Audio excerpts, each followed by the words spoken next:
Hello, survivors. Welcome to Story for Today. Continuing with our modern day NarcEnstein series, today's stoetry is entitled Insane Ghislaine, Daughter of Darkness.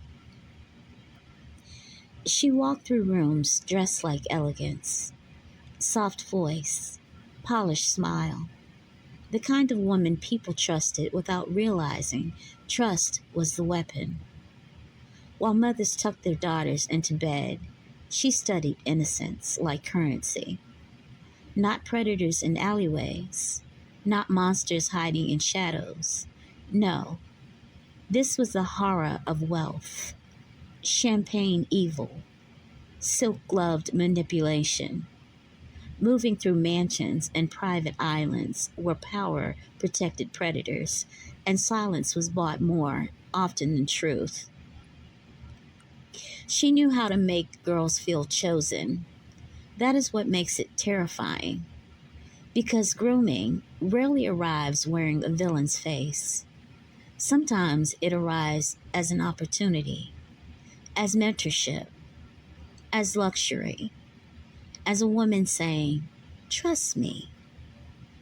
And behind every promise stood a trap door.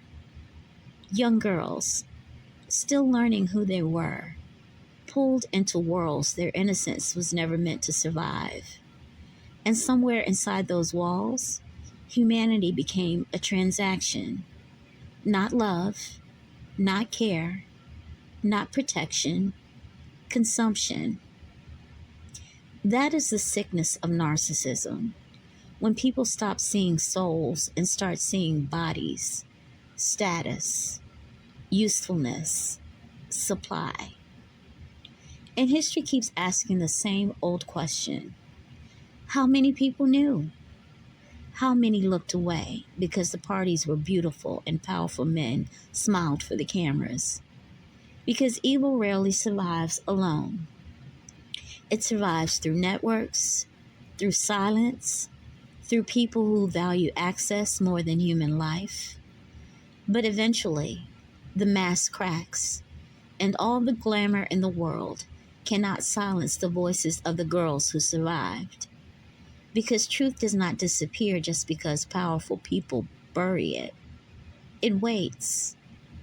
And when it rises, it drags every hidden thing into the light. So let this poetry story stand for every stolen innocence, every silenced girl, every survivor forced to carry memories adults should have protected them from. And let it remind the world that the most dangerous monsters are not always loud. Sometimes they smile softly, stand beside billionaires, and convince the world they are civilized while delivering daughters to darkness.